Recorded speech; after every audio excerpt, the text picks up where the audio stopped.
This week's podcast is proudly sponsored by Philips OLED Plus TV.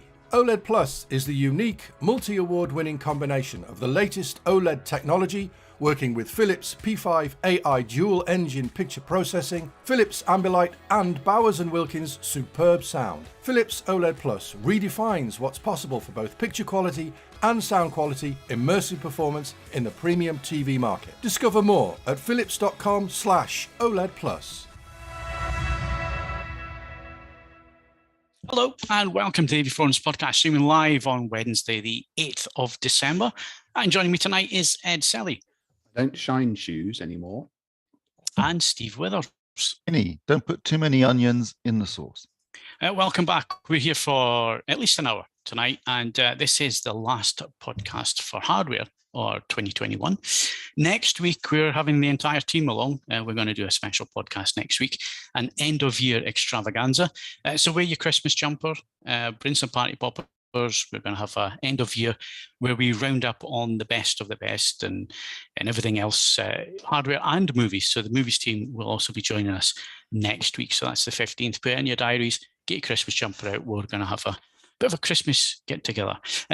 Right, what we've been up to this week, lots of things going on. I'm going to drop a bombshell right now.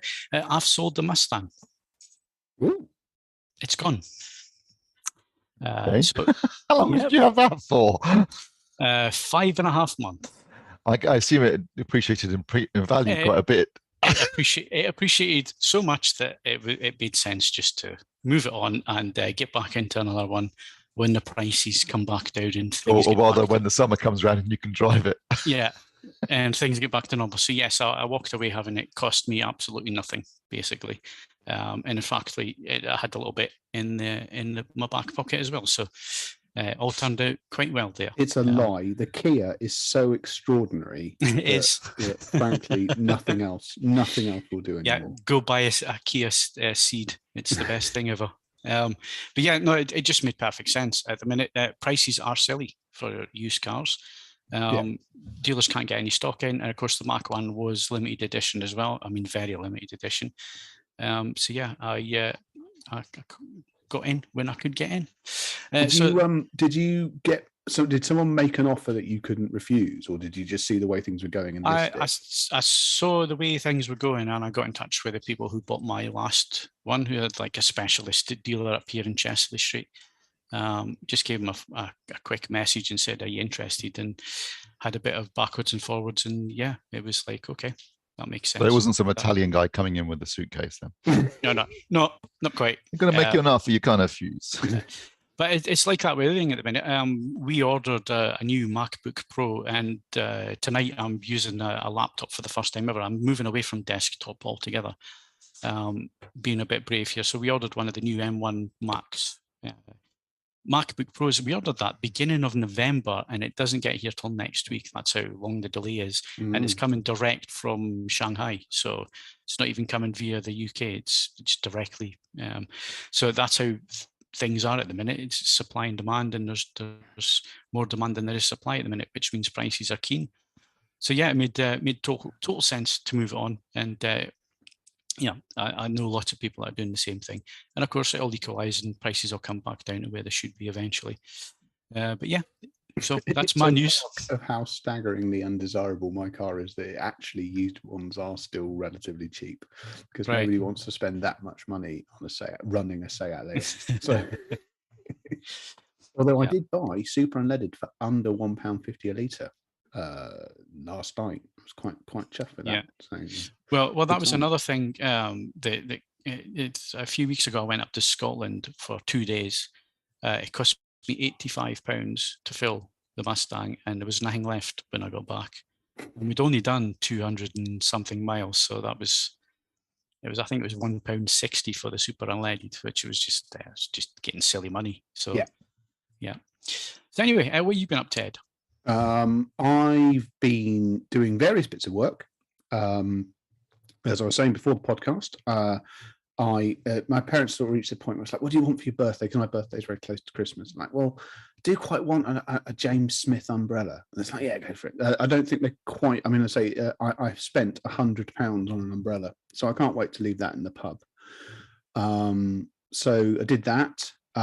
I've been buying bits of record players as well. I don't want to go into, unlike you, Phil, you're leveraging assets for profit. I'm just accruing more tat. So I'm doing the opposite. But no, I'll have to collect that tomorrow. And yeah, otherwise, I did finally finish the November, and I use the word in the loosest possible sense, tranche of reviews this weekend. So there's more stuff in the tank ready for you guys. And I'm pushing on with some other stuff at the moment.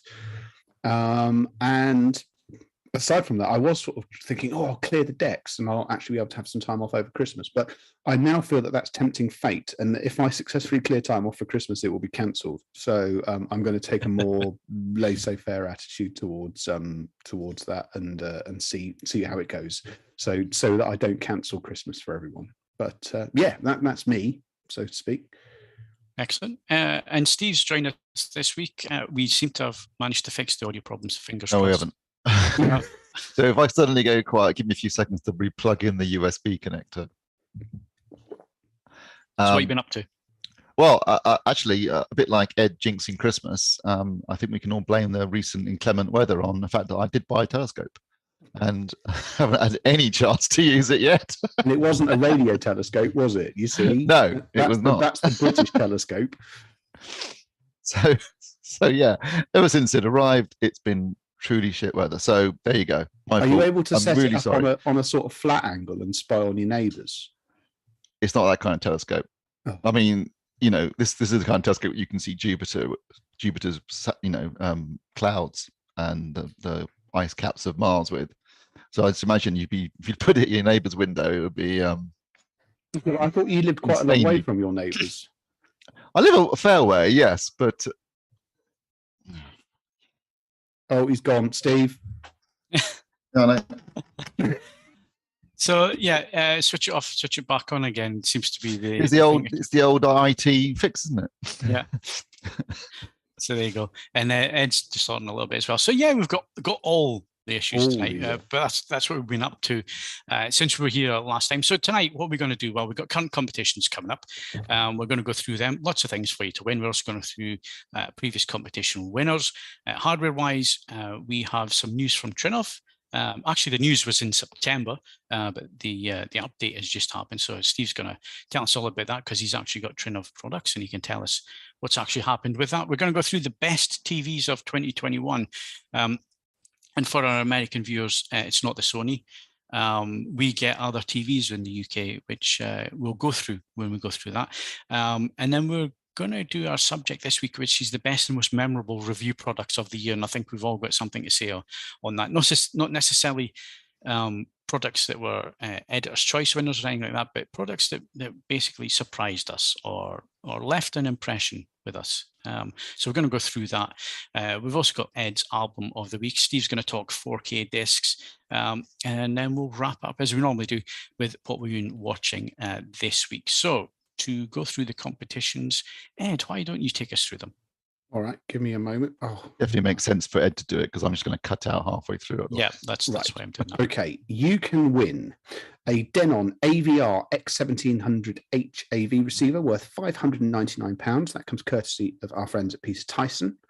A pair of Monitor Audio Silver 57G speakers worth £575. A free Polk React soundbar with Alexa built in worth £249. And one of 3 sets of Earfun Free Pro earbuds. I hate saying that. Worth £69.99 each. We've also got well over a dozen 4K and Blu-ray sets to give away, including Star Trek Discovery, Season 3, the complete Neon Genesis Evangelion on Blu-ray, and Patreon exclusives for the Karate Kid trilogy, Final Fantasy, and Don't Breathe 2 on 4K. Sorry, what's happening now is that stuff is actually being added to this list in front of me, which is confusing me Ron Burgundy style. And Don't Breathe 2 on 4K, as well as Criterion's November and December titles on Blu-ray. Added today, win one of 2 pairs of the Philips Fidelio L3 headphones worth £299 each. Now, I've tested those. There's a review up on the site, and they are outstanding, possibly the best evolved pair of wireless Bluetooth headphones that I have yet to test. So to enter all of these, head over to avforums.com/competitions. All competitions are open to eligible AV Forums members resident in the UK, except Phil Hinton. There are some previous winners. Mum Liz won the 40-film Clint Eastwood collection, so well done, that's a banging prize. And Diane M. Jackson 5, cracking name, won the James Bond No Time to Die Skeletric set. So well done to you two. And then, sorry, in tiny font as well, Taft Thomas won a copy of Dottore on Blu-ray. So congrats to you lot. Stay tuned for a chance to win a podcast exclusive copy of The Road to Perdition on Blu-ray. Okay, there we go. Lots of things there. Well done if you won those competitions. Get entering. We'll be back in a second with hardware. If you'd like to support the AV Forums podcast on a regular basis, then why not become a patron? Head over to patreon.com/AV Forums to sign up. You can also make a one-off donation through the Super Chat or via streamlabs.com/AV Forums. All donations help us to improve the website and the podcasts. Thank you to all our supporters. Hello to our latest patron, Timothy Potter. Thank you very much for your support. It really is appreciated, Timothy, or Tim. Thank you very much for joining us on Patreon. We may have some stuff coming up before Christmas for you guys, so stay tuned. Keep looking at the Patreon page, and we'll update that before the festive period. Right, so Ed's just popped off for a second, as he normally does as we go to hardware. So we're going to go and speak to Steve first. So Trinnov. They've released a new firmware. Tell us all about it, Steve, and why it's impressive. Yeah, it was announced a month or two ago now, but it was delayed slightly, but it finally got released last week. And basically, it adds 4 more channels of processing. So if you've got the Altitude 16, you now have 20 channels of processing. And it also adds IMX enhanced. Now, IMAX enhanced. IMAX enhanced was always on the cards because that was part of DTS Pro, and they already had DTS Pro, so that's just been a long time coming. But I think they'll probably trying to time it with the addition of all those IMAX enhanced movies on Disney Plus. So that was expected. What wasn't expected was the addition of 4 more channels of processing. So I guess this is one of the big benefits of having a processor that's essentially a giant computer. You can update it quite easily, and the limiting factor on the Altitude 16 wasn't the processing, but the number of physical connections at the back. Yeah, and I guess the full disclosure here is that you actually own one of these. Yeah, yeah. I mean, sorry, I should also say that you can also add 4 more channels processing to the Altitude 32 as well. So lots of processing capability, but the limitation, particularly on the 16, was number of physical connections at the back. What they've done, and this is the really clever bit, is that they basically, you can now use the optical digital and coaxial digital outputs for 2 more channels each. So all you need to do is, now this is a lot better because originally when I was helping them beta test it, they were using ADAT, and I had to buy a really expensive piece of kit that was the size of it was a big piece of kit, like a microphone amp basically, to do it, and it didn't work very well. Now it's just a question of buying a DAC, a 2-channel DAC, and it can be, it just has to be able to handle the like 96 kilohertz. I think it's 96 kilohertz. So it has to be able to handle that. As long as it can handle that, any DAC will really do. I mean, you don't have to buy crazy money DACs because, frankly, there he goes. Our very own Craftwork tribute act, ladies and gentlemen. Yeah, there you go. He's going to have to pull it and put it back in again. Yeah. So yeah, it's one of these things. Unfortunately, it's one of these bugs. It's if anybody's got any suggestions. When did you stop hearing me? You didn't. You were saying that you didn't have to have particularly expensive DACs. No, you don't. So you can just buy, a cheap DAC and plug it in via optical or coaxial into the back of the processor. Plug your 2 subs. I mean, as I was saying when I went silent, you can add the 4 channels anywhere, but the idea primarily is you have 9.4.6 channels of processing. So you just connect the DAC via optical. So if you're doing all 4 channels, and unfortunately I can't because I haven't got room for 4 subs. So I just need 2 subs. So 1 DAC's enough for me. Connect it via optical digital or coaxial and connect the 2 subs into the DAC. And Bob's your uncle. You've got 2 more channels of processing. It's pretty straightforward. Just have to select it in the menus and then rerun the optimizer.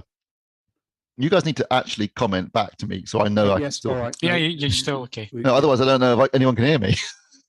Yeah, we'll let you know. So if you were going to do the full 4 extra subs, then you would need 2 DACs, obviously, one off the coaxial and one off the optical digital. But I think it's really clever, and it shows the kind of blue sky thinking that you don't see much of these days. But it just shows you the benefit, I guess, of Trinnov using a computer essentially for their processor, which means they do have this capability of adding features that wouldn't necessarily be possible for another manufacturer. Obviously, as an owner, I'm delighted because I can now run a full 9.2.6 system rather than before I was having to basically run 2 subs off of one output on the back of the Altitude 16. Can I suggest and so far, the sounds fantastic. Definition of a first world problem. Yeah, I know.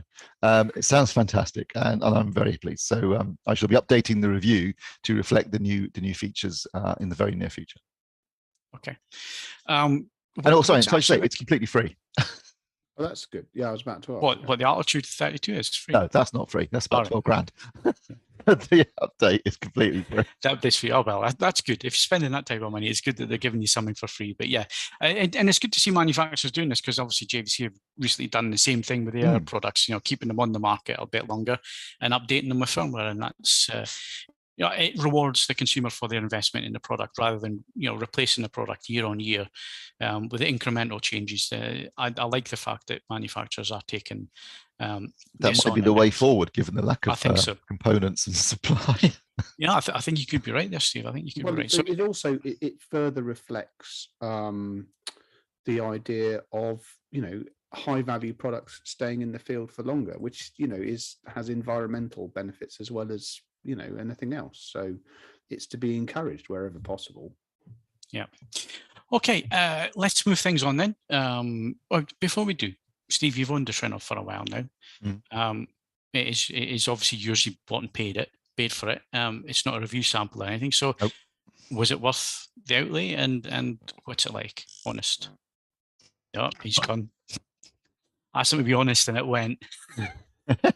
Be honest and be sensitive. It's worth it, I think. It sounds fantastic. Right. Okay. It really does. It really is an amazing piece of kit, and I haven't been back to cinema much since the pandemic started, but the 2 times I have, I've come away thinking, you know what, I really do think it sounds better at home. Well, that's what we're all aiming for, isn't it? At home with home cinemas and so on. Some of us are lucky enough to have dedicated rooms like yourself. So yeah, it's good to hear that it's actually worth the outlay. Right, let's move on. We're going to do best TVs of the year. The article is up on the homepage, so we're not going to go into any great detail. We're just going to go through quickly what I thought was the best TVs. Steve's got one of the reviews in here of the 8K TV, but yeah, very quickly. And the criteria, because I've seen a lot of comments as well, the criteria basically has to be that it has to be a product that's reviewed by us. So we don't give badges or awards away to products we've not actually physically reviewed and sampled. And it has to have happened within the last 12 months in most cases. There is the odd exception, but mainly has to be within the last 12 months.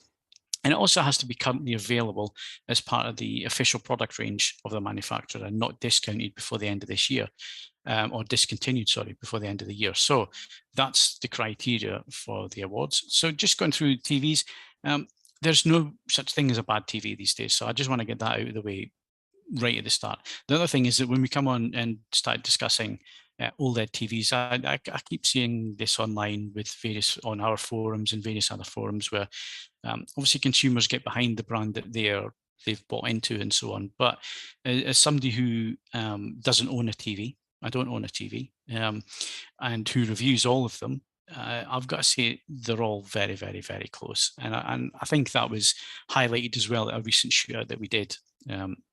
We certainly attended, and AV Forums members were invited along to. Once you calibrate these screens, and the whole point of calibration is to get everything looking the same to a certain standard, there are very, very minute differences. So when people start banging on saying, well, the Sony A90J is the best TV on the planet and the Panasonic's not any good, it's a load of rubbish, basically.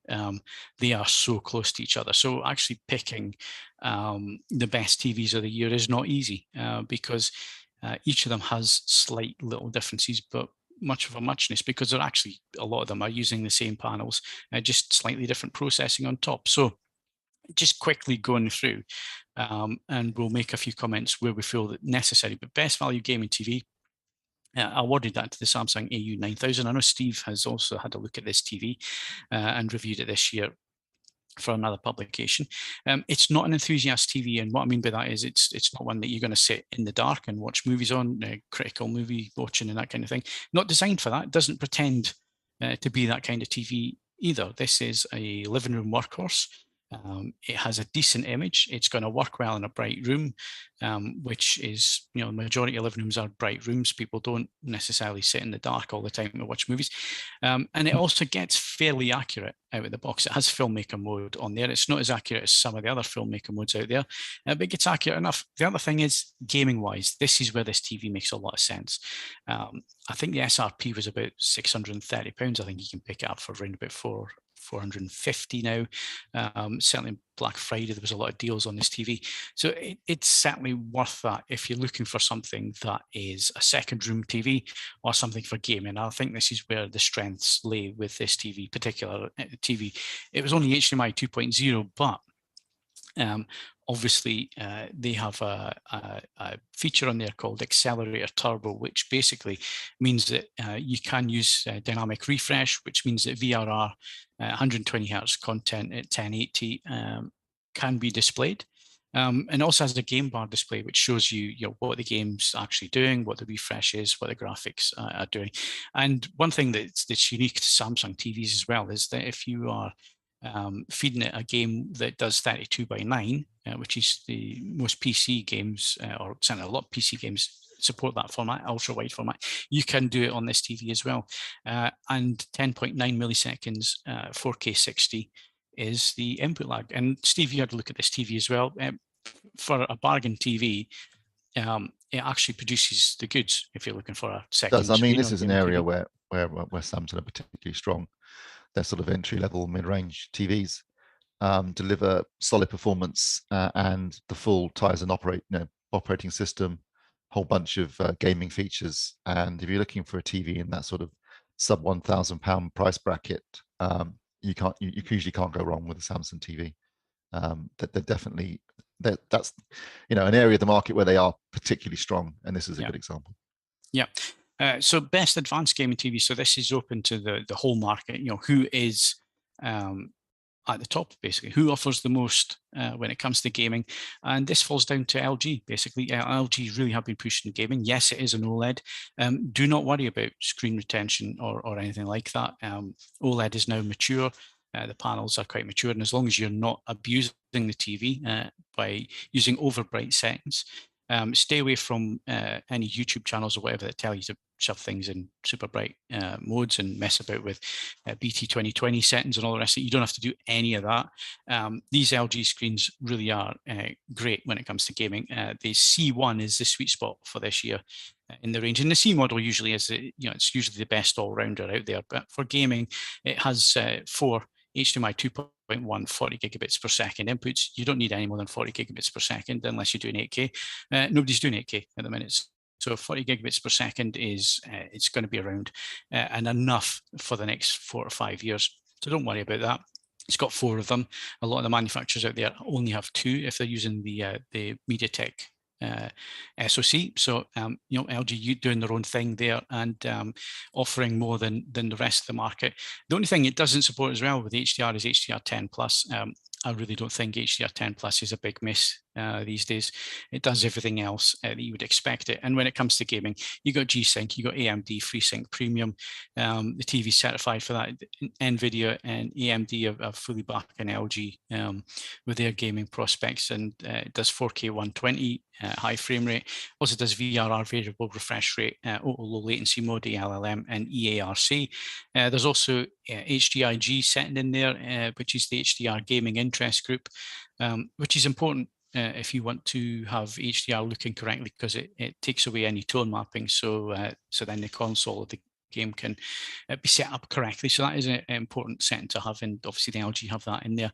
And again, picture quality is excellent. So as an advanced TV, gaming TV, it got our vote this year, the LG C1. It also got our best all-rounder TV of the year, and that was deserved. At the price point, what it does, what it offers you for the money in terms of what picture performance as well. It was the best TV of the year. We're going to cover all the other contenders because they're all very much of a muchness, but they all have their strengths and weaknesses. But the best TV of 2021 was the LG C1, and I don't think there'll be any arguments there, Steve. No, definitely not. It's a cracking all-round TV. Does everything you want it to do. Does it all really well. And like you said, Phil, it's got a full set of gaming features. It's got HDMI 2.1 on all the inputs. Yeah, I mean, it's not a massive difference from the previous year, but I think if you're looking for a really great all-round, competitively priced OLED TV, then you can't go wrong with the C1. Yeah. I'm trying to see who made the comment. Dafai, I think it was. Only 350 nits, that's Samsung. Not a lot for a living room. Actually, it works extremely well in a living room. 350 nits, you don't need that for SDR. And that's what the vast majority of people are going to be watching it on it. And you certainly 350 nits for HDR is maybe you also not won't enough, find, but you won't find a TV on the market at that price point that can do any better than that. So yeah, that's why it won the award. Right, moving on swiftly, because like I say, this article is up there. I know that the Sony A90J is getting a lot of love this year, mainly because the Americans don't get the Panasonic and the Panasonic or the Philips TVs. Philips is a different company in the States. They don't get the TP Vision Philips TVs. So we do get them over here in Europe, and they are very, very competitive TVs. But yeah, the Sony A90J, it is a great TV. It's just not head and shoulders above everything else. It's seriously not head and shoulders about anything else, but it is a cracking TV. And like I say, most of these TVs are a muchness, very slight pros and cons. So it got our acoustic surface audio plus got our best TV sound. Best luxury TV sound went to the Philips OLED 936, the OLED plus 936 Bowers and Wilkins soundbar on there. It sounds amazing. It is a cracking TV, well designed. Moving on again, smart TV system went to LG WebOS. The only reason that gets tipped above Tizen is that it does Dolby Vision and Dolby Atmos, which Samsung won't support. Come on, Samsung, support that. You might be in a shout for some awards next year. Best picture processing went to the Philips P5 AI Plus processor. All the reasons why are in the article. Best HDR TV, again, the Panasonic JZ2000. Now, the JZ2000 and JZ1500, when it comes to picture quality, both are identical this year. When it comes to picture, the only difference between these sets is the audio system. The 2000 has the upward firing speaker and the soundbar. The 1500 has nothing in terms of fancy sound. It just has two downward firing speakers. It sounds perfectly serviceable as a living room TV like that. But if you want the upgraded Atmos sound, which is very front heavy, because there are no surround speakers, but if that's what you want the 2000s for you, if you just want the picture quality, then the 1500. So the best HDR TV is the 2000 or the 1500. And again, moving on, best design. We gave that to the LG G1. It also has the OLED Evo panel, so it was a big step up, the G1 this year. It has all the gaming features that the C1 has, but of course that Evo panel, so it has a little bit more brightness. But it's the design. It's designed to be flat on the wall, 19.9 millimeters. It is a beautiful design, the way that they've designed the rear of the TV as well, so it can sit against the wall. That's why it won that award. Best living room TV, we gave it to the Sony A90J. It was really, really close between this and the Panasonic, really, for these two awards, the living room and the home cinema TV. Decided to give it to the Sony for the living room just because of the design, the fact that the screen is the speaker as well, which it obviously won an award for that as well, which it cuts down on the clutter for the living room. So if you're looking for something in the living room that is a beautiful looking TV, it has the performance to match, and it also has the audio built in. That's why it went to the Sony.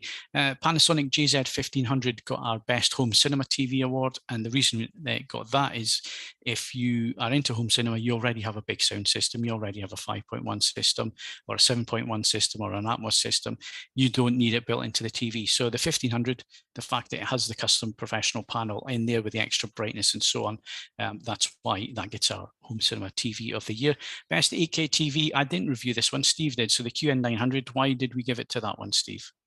Well, it uses a mini LED backlight. Samsung, the TV manufacturer that's been perhaps investing the most in delivering quality 8K TVs. It's got a great picture, really, really sophisticated and impressive upscaling to make the most of that 8K panel. Like I said, a mini LED backlight for more dimmable zones, and the full Tizen smart platform. So, and it's also gorgeous. It's a gorgeous piece of industrial design. Yeah. So, there's not a great argument for buying 8K right now, given the paucity of 8K content. But certainly, if you want an 8K TV, this is the kind of TV you should be looking at, I think. Yeah. Okay. Again, moving on swiftly because we can read the article on the homepage. Best luxury TV. Gave that to the Philips OLED Plus 936. It is a beautiful looking TV. It also has Ambilight on there, and of course that Bowers and Wilkins built-in soundbar, which is actually a stand if you're going to table mount it, which again, made from really nice materials. It's a Bowers and Wilkins product, the speaker bar. It's beautiful. It looks great. It sounds great. It looks the part, and it's not overly expensive. The 65-inch will set you back $2,500. Which is very, very competitive when put up against the rest. Like I say, best TV of the year.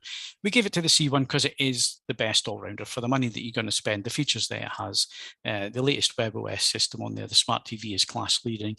The only things it doesn't do is HDR10 plus support, which again, we don't think that's important. It doesn't do DTS audio. That might be an issue for you, but there are workarounds with that.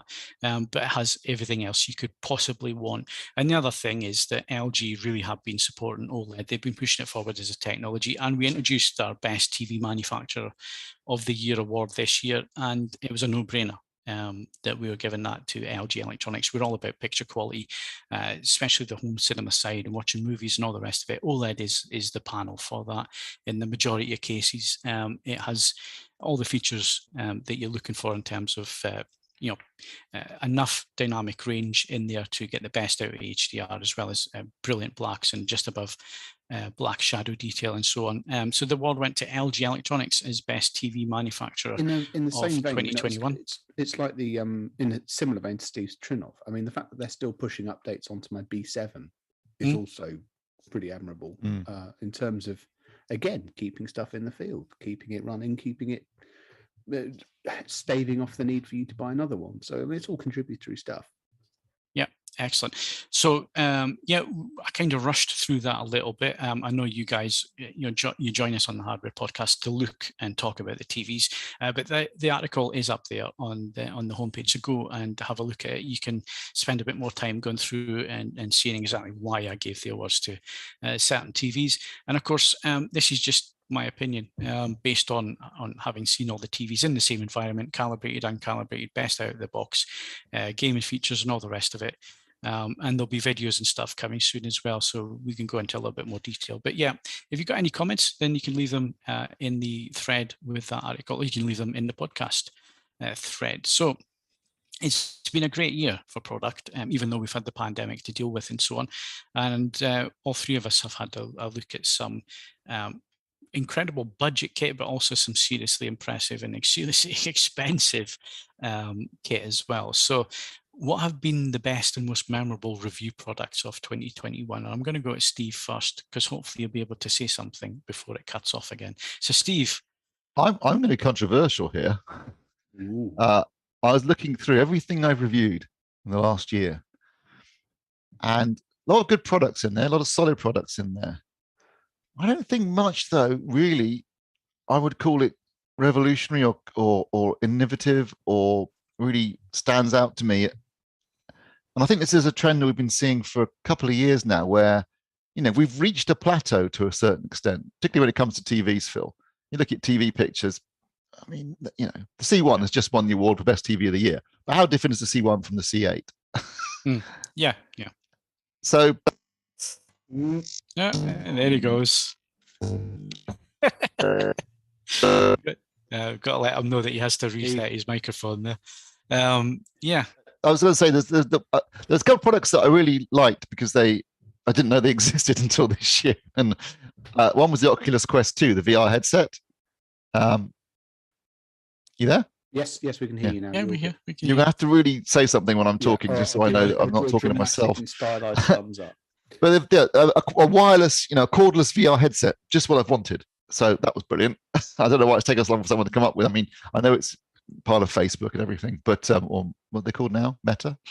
But it's a cordless VR headset, fantastic, great fun, really enjoy that. I use it a lot more than I ever use the PSVR, just because I couldn't be asked to set up the PSVR.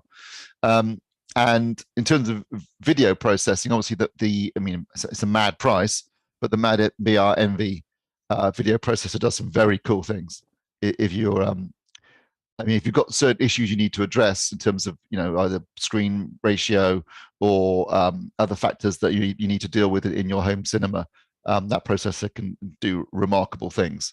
Although, as I said, at a price point.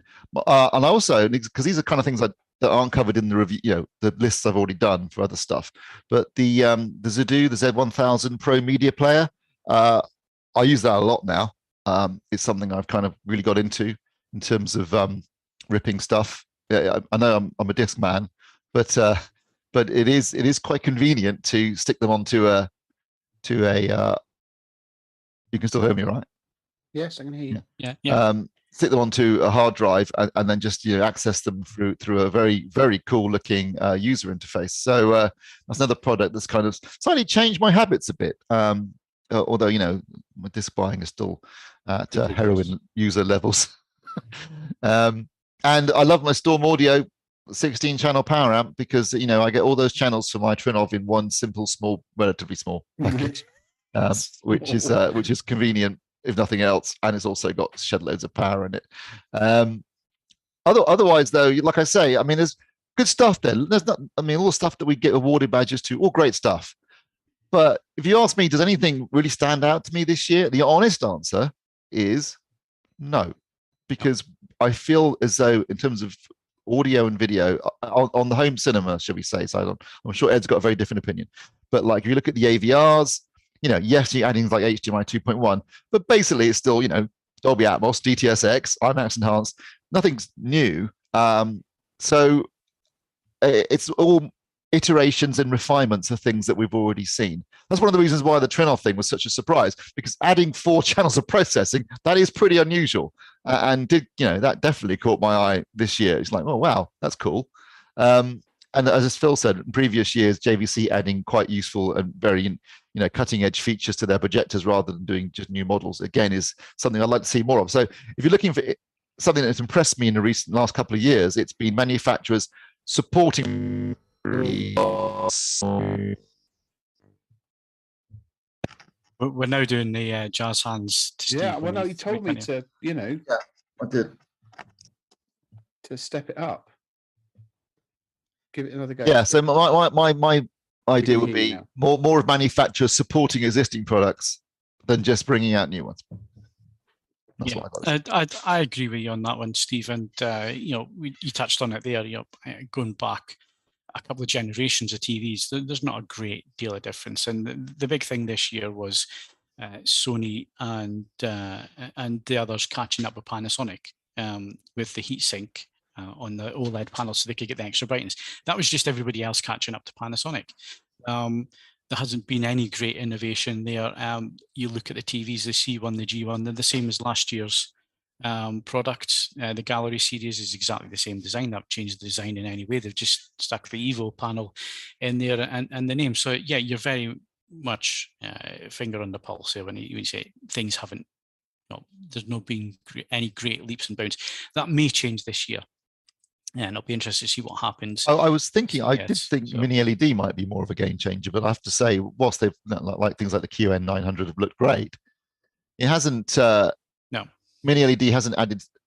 I was thinking it would be like 10,000 zones, but you're going to say a couple of 1,000 zones from 500 zones. That's not a massive increase in zones, really. It's not going to make a noticeable difference. It's, as we've said many times, it's not the zone, as is often the case in life. It's not the number of zones you got. It's what you do with them that counts. Yeah. Exactly. And a lot of talk about QD OLED going into CES this year. Lots of rumors about Samsung and Sony perhaps getting behind that technology. So it'll be interesting to see if that is the case. And obviously, these are not things that we're being told by people in the industry. These are things that are being reported elsewhere. So we don't have any information to give you on that one, other than, yeah, there's some news stories in South Korea about this, but it'll be interesting to see if anything is announced at CS, because we've heard about this for a couple of years now, and then nothing's actually materialized. So will it actually happen this year? We don't know. And the other thing is micro LED. It's all gone a bit quiet, but then we have had a pandemic and everything else. Yeah. So a couple of things happened in the well, they quietly dropped the 75-inch TV, haven't they? They did, yeah. So I always thought that was pretty tricky. I mean, given the circumstances, I can't say I blame them at the moment. It's just not the best time to be pushing very expensive cutting edge tech. Yeah, and obviously, I mean, it is brand new and cutting edge. I was in Harrods recently, and I had a look at the wall that's in Harrods, and it's obviously been there for a number of months on the full brightest settings, and it puts off a hell of a heat. It has burning. There is burning on that TV when you look at it in Harrods, because it's running 24 hours a day and never switched off. So these are it's cutting edge product, but it's product that it's going to have to mature, and it's not going to do that overnight. It needs a couple of years for it to mature. So it'll be interesting again. And I know I keep saying it'll be interesting, but we don't know what's coming up at CES. Will it actually happen? With the thing that's happening at the moment, it may actually go back to being online only. But anyway, Ed, let's get your input. It's interesting. Steve is, perfectly fair to point out that there's possibly a bit of plateauing going on in AV. Technologically speaking, I find it's been plateaued for years. It doesn't stop stuff being interesting, but I think that speaks to being more comfortable in what it is as a concept and not necessarily seeking to radically change the concept. I will single out 3 products for different reasons. The first is an honourable mention. The Cyrus i7 XR, which I reviewed earlier on this year, is the unluckiest product of 2021 because under any normal conditions, that amplifier would have won an Editor's Choice Award. It simply had the misfortune for the Copeland to crop up in the same price bracket right at the end of the time it could have turned up in, and that's so good it actually then bagged Product of the Year. Please don't ignore that amplifier.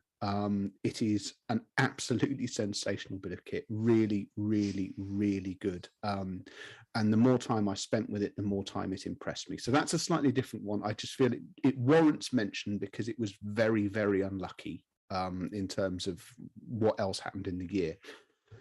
Now, this time last year, I was reviewing a very expensive product, which was the Macintosh MA7200. Now, I knew that was going to be a good review. I knew it was going to be a good product. It's an expensive product. It has a tremendous reputation and so on and so forth. It's MC, Stuart. There's no A in that. And the result was slightly different to what I expected because I sort of looked at the spec and I thought, this doesn't make any sense. It's big and it's complicated and it's got gaudy bits all over it and so on and so forth. The result actually won me over completely over the course of the month it was here. It's not that one, but they all look the same, Stu. Don't worry, it's big and MA7200.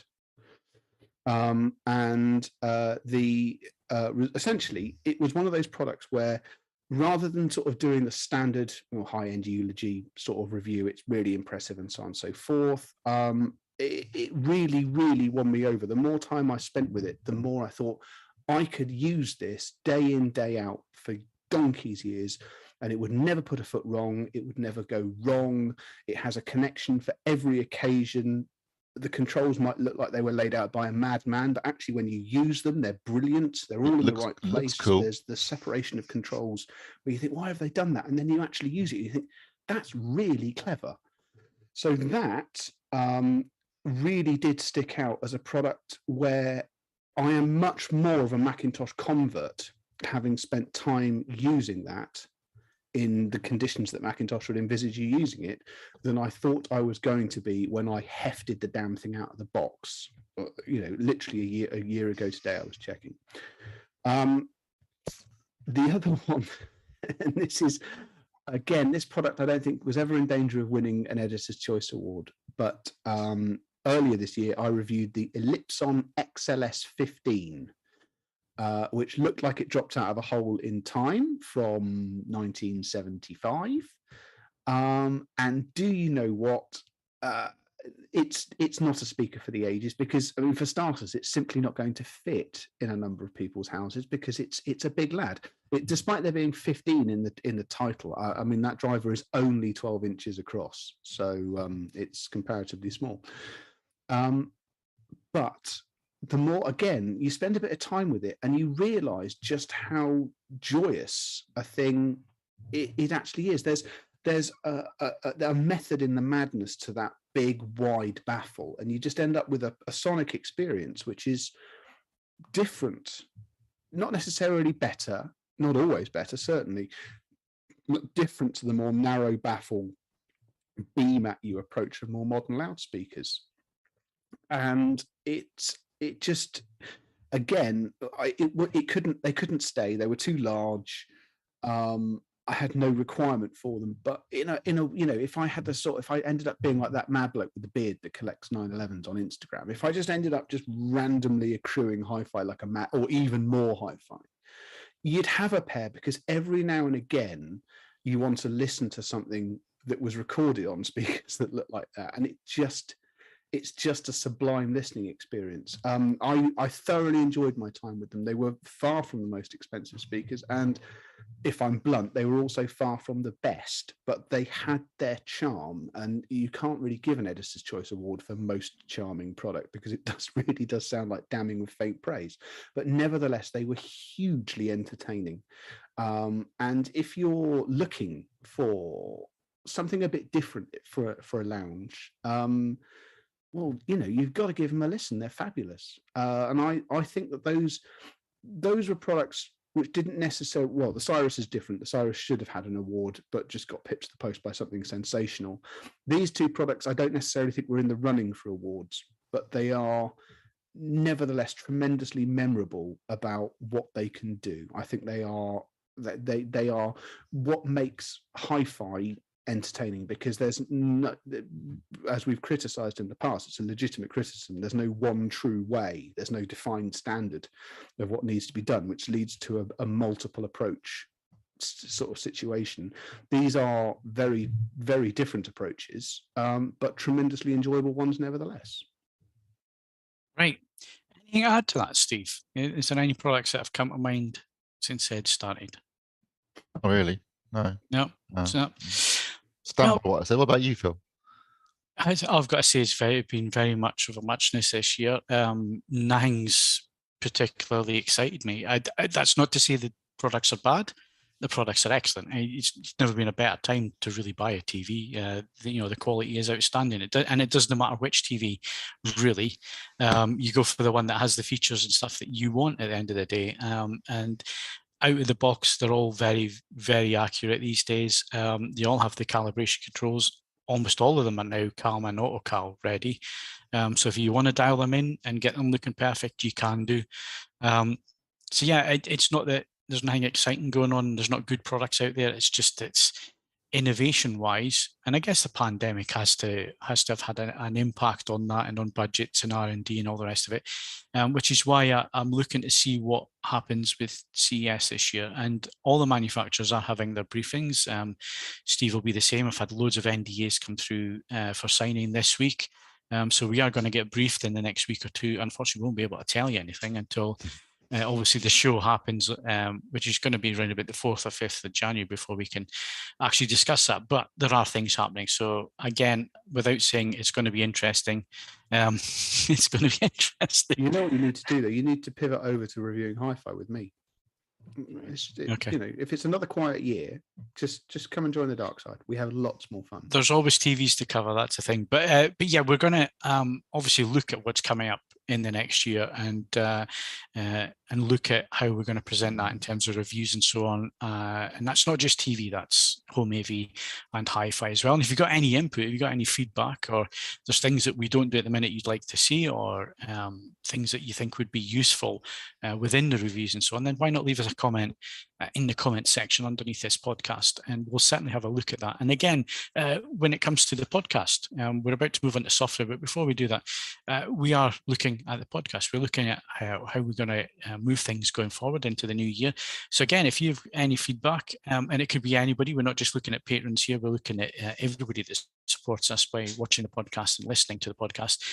Give us your input. You can send us an email to podcast@avforums.com, or again, you can leave us a comment either in the chat window here tonight if you're watching live, or you can do that in the forum underneath this podcast in the podcast forums. And to find the podcast forums, it's right at the bottom of the forum list. So if you've got the main forum list, it's right down the bottom, go and click on that and then leave us a comment in that thread. Right, we're going to be back in a second with software.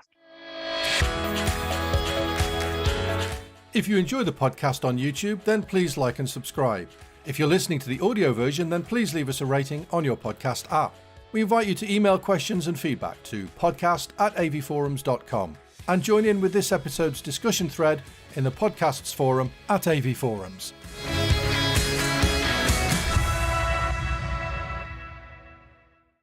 Right then, so let's move on to software, and we're going to talk album of the weekend. Unfortunately, I haven't had a chance to have a listen to this one, but why don't you tell us all about it? Right. This is, I'm going to alarm people by using the J word. It contains jazz. Okay, you have been warned. This is an album by an artist called Matthew Halsall, who is a tremendously accomplished British jazz musician. Earlier this year, he did an album called Salute to the Sun. It's on all the major streaming services, and it's very, very good. The album of the week, however, is Salute to the Sun being performed live, which was done earlier this year. Again, it's on all the major streaming services. Yeah, I believe, hang on a second, let me actually get back to the page so I confirm it. If you're watching the video, there is the Bandcamp page that will allow you to buy direct from Matthew Halsall. I think this is a great album. It's certainly worth listening to, even if you're not necessarily falling over yourself to listen to jazz. But one of the reasons I flagged this up, and I don't do this very often because I think it often curses you to view the album in a different way. However, this is a truly sensational live recording. I mean, it's absolutely top drawer. It's on Qobuz as a 2488.2, which would suggest it's probably going to be on Amazon and Apple as a 2488.2 as well. Tidal is a bit of a rule and law unto itself. If you are searching for a piece of material in 2-channel, which is a test of both the portrayal of stereo image, sound staging, and the ability to rationalize where people are within that stereo image, this is absolutely top drawer, because it's a very, very well accomplished but relatively straightforward recording. So there's no real trickery going on. It's being done by people that know what they're doing. So it's one of those ones where if you are seeking to work out tangible benefits of bits of equipment, if you get your head round what this recording sounds like, ideally if you can get a real handle on what it's supposed to sound like using the best options that you've got, it's exceptionally good, and it's going to be used by me henceforth for this reason, providing quite readily sort of perceivable benchmarks between different bits of equipment.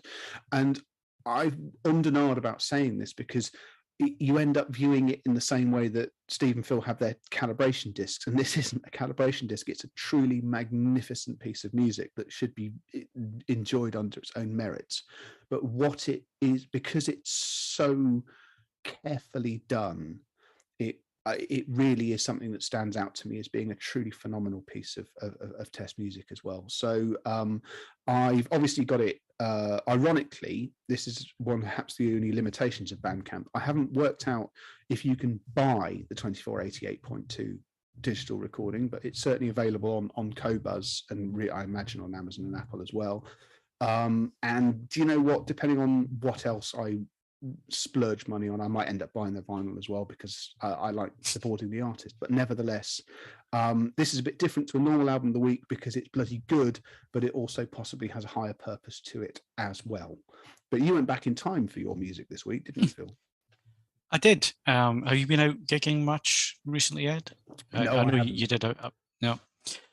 So yeah, last one of the year was last night. We went to see the Human League live at City Hall in Newcastle. They were absolutely fantastic, really, really good. We saw them earlier in the year. We went to a festival. It was Rock the 80s festival near Sunderland, and they were one of the acts that was on, along with Heaven 17 and OMD and so on. And we liked them so much. We thought they were really good on that. We managed to get tickets for this one. It was a bit strange because the gigs I've been to so far, people haven't wore any masks. Last night I noticed a big uptick in people actually wearing masks inside. So that was a bit unusual, but it didn't dampen the atmosphere in any way. People got into it, really enjoyed it. I think the smoke machine broke down last night because there was no smoke effects. I don't know if it broke down or whether that's legislation that's come in maybe in the present climate. I don't know, but there's usually smoke effects with the lighting. There is an and all the rest intriguing of it. aerosol prospect to it, isn't there, though? Yeah, there is. So I don't know if they've been advised not to use that or whatever. It kind of took away a little bit from the lighting effects. A little bit, but in terms of atmosphere, it was absolutely great. I mean, obviously they've had lots and lots and lots of hits, and it was Dare's 40th anniversary, so there was lots of tracks from Dare, and they also did a lot of the greatest hits stuff. It was fantastic, really good, and great sound as well. Whoever the sound engineer is for doing the live stuff, he needs compliments because they sounded excellent as well. Some excellent bass in there as well. Had the whole place shaking at some point. So yeah, really, really good. And it's the last one for the year. I mean, I've got some gigs lined up for next year. I think we're going to go and see Divine Comedy. I've got tickets for the Proclaimers, and there's a few others that I'm going to go and see next year. But for this year, that was the last one. But I thoroughly enjoyed getting out, enjoying live music again, because it's it's something that we haven't been able to do for a long time. So yeah, been absolutely keen in it this year. It down to a bit anyway, so, yeah. Well, we might be, yeah. So yeah, I was glad to get that in last night. But yeah, they were excellent, really, really good. Right, so that wraps up on the music software. Just move on to 4K discs of the week. Now we're going to do the best of 2021 next week when the movies team are on, and I'm sure Steve will have his input for next week as well with his favourite discs of the year. But tonight we're just going to go through the discs of the week. So what stood out for you, Steve? Well, the big release this week for me was Mulholland Drive, David Lynch. It's a new 4K scan supervised by David Lynch. Unfortunately, Studio Canal, because it's been released by Studio Canal in this country and by Criterion in the US, the Studio Canal box is the size of a brick, and actually inside most of it's empty, so it's really pointless. It's got like a big paper bid at the bottom that fills out half of the inside of the box.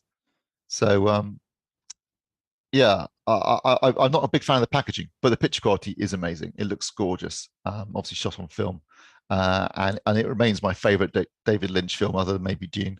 But it's obviously, he's disowned Dune since. But I love Mulholland Drive. I think it's a brilliant film. It's got some great performances, and it looks gorgeous. So if you're a fan of Lynch and you want to get your hands on Mulholland Drive in 4K, then yeah, Studio Canal came out this week. Came out on Monday. So.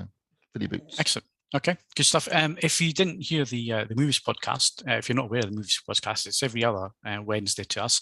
Go check it out. The guys are doing an excellent job there. Kaz with the presenting, and the other lads all getting involved. So you got Simon, Mark, and Tom on there as well. Discussing discs, the best formats, physical media, streaming media, comparing all the different ways that you can catch up with the latest films as well as catalogue titles and so on. So if you haven't had an opportunity yet to check them out on the Movies Podcast, then please do that. You can find them on the same YouTube page as this podcast. Of course, they're also on the forums as well, so go search them out and have a listen. And again, give us feedback. Tell us what you like about the Movies Podcast. I have noticed that the numbers are up since the guys started really getting into the discs and other versions and telling you where you can watch various bits and pieces and catalogue titles and soundtracks and all the rest of it. So if that's the kind of thing you're interested in, check them out on the Movies Podcast. Right, before we wrap up tonight, what have we been watching? And I've got to say, as a Strictly Virgin, this is the first year I've actually followed it all the way through. It's getting pretty tense now. I'm thoroughly enjoying it. I really am. Dan had to go this week because he was the only one that really hasn't, got the skill level. That everyone else on there are doing fantastic jobs and so on. So it's getting to that point now where it's squeaky bum time. And I think they start with the couples have to do 2 dances a week now. So it's getting pretty intense. But my favourite is Rose. I think she'll win it, basically. So that's my tip. What do you think, Ed? I haven't watched it as avidly as you, but I think anyone who's made it to this stage of the competition with the fundamental disadvantage that you can't hear anything of what's going on, absolutely. That's nails. There's no getting around that. So I mean, the thing is, it's hard to, if you didn't know it, it'd be hard for you to pick who was the professional with that pairing. They are absolutely brilliant, really good. And I never thought I'd hear myself talking about Strictly on an AV podcast, but there you go. What have you been watching, Ed? Obviously MasterChef is in full flow. I've got 2 episodes. I've got this evening's one and last night's one. I didn't get around to watching that. I was out last night. So I'm thoroughly enjoying that, but I thoroughly enjoy that. I'd also like to, obviously Taskmaster wrapped up, another very satisfying series if you like what Taskmaster does. It was nice to see Victoria Coren not be astonishingly and naturally good at something. I think it's the first time I've ever seen that actually happen. And they've announced the people for next year, or next series, which includes Barlow Hanyon, the legendary Father Dougal, and of course other things. And it looks like a good set of people for that as well. So I'm looking forward to that. What else have I been watching? I mean, obviously Top Gear has made the critical error of opening with an episode which I suspect might wind up being the best of the series. I'm getting that feeling. Although this week's DeLorean story was, although it only, it skirted around a lot of things and so on, but it was good to see someone who had an appreciation for the DeLorean actually test driving it and saying it was terrible. We all know it's a terrible car. It sort of meets I mean, one thing I will say is that if you told me that there would be high def footage of Paddy McGuinness, the man from Phoenix Nights, actually successfully inducing power oversteer an 800 horsepower Aston Martin, I would have been surprised a couple of years ago. I mean, obviously, a fair bit of time has been going into teaching those other two some reasonable. I think it had to after you wrote off that Lamborghini. I'm inclined to agree with you. Yes, something had to be done, but they have all power to them gone off and done it. So no, that was good. Otherwise, I haven't been watching that much. The reason why I haven't been watching that much, just a bit of shameless plugging, is that last year I did, because actually Christmas didn't happen, and who knows what's going to happen this year, but I ended up doing a very, very long review for Christmas Day last year. Now, because it got a really good reception of reviewing something which is a bit outside the normal things that we do for AV Forums, I've gone and done it again there's one ready to go live on or around Christmas Day this time. So the upshot of that is that I've been listening to a lot of records, which probably gives you a clue as to what it is, but there is another long form review for Christmas Day, and it has meant I haven't been watching as much television as normal. And the cat is now purring into my microphone. Right, so Steve, what have you been watching? I've been watching and enjoying Hawkeye on Disney Plus, and I did Dope Sick. I think I've mentioned it before, but that's also on Disney Plus. Worth checking out. It's about the opioid epidemic in America, and particularly OxyContin. Great performances, particularly from Michael Keaton, who is a class actor, I have to say, and it's good to see him doing more work recently. Did you talk about Beatles last week or week before last? No, I don't think we really covered it. I've watched Twitter be afire with it, but I just haven't got the time. It's not something that you can pick at. I need to be able to sit down and watch. I mean, if someone said to me, do you want to watch an 8-hour documentary about a band failing to record an album and failing to hold a live concert, I'd say no. If you tell me, do you want to watch the Beatles for 8 hours? The answer is clearly yes. It is amazing. What's incredible is not just they've taken the footage. Obviously, it was shot on 16mm. There's a great bit in it where they start talking about releasing it as a film, what they were shooting and turning it into a film. And then Paul McCartney goes, well, if we were going to do it as a film, we should be shooting on 35mm, not 16mm. You can't blow that up. It looks crap. And the director's going, no, you can. And then George Harrison's going like, no, you can't. You blow a 16mm, 35mm, it looks crap. I thought, well, these guys are pretty clued up. They know what they're talking about. And the footage did look a bit crap, but obviously Jackson's cleaned it up. Tarted up the colors. There's been some DNR applied, but I imagine it was pretty grainy. I saw some of the footage in another documentary and it looked well rough. So by doing that, it's like being in the room with them. But also what they did was they got AI enhanced processing, taught the AI what a drum sounds like, what a bass guitar sounds like, what a guitar sounds like, and they took the mono tracks from all this footage. And they pulled out the different instruments so they could create Dolby Atmos mixes, but also so they could get the dialogue. So when the Beatles were talking and they didn't want the camera crews to hear what they were saying, they would play a little bit louder over it to cover themselves. They can pull the dialogue out now so you can hear what the Beatles are saying. And there's a brilliant bit where Paul and John go for a discussion about George after he walked out. And they went to lunch and the filmmakers hid a microphone on the table where they were having lunch so they could record their conversation. It's some really amazing stuff in it. It is, the fact this has been sitting in a vault for 50 years, it is remarkable. I mean, after 8 hours, I sat around and thought, you know what, I could do the other 50. Steve. I saw your arms. Yeah.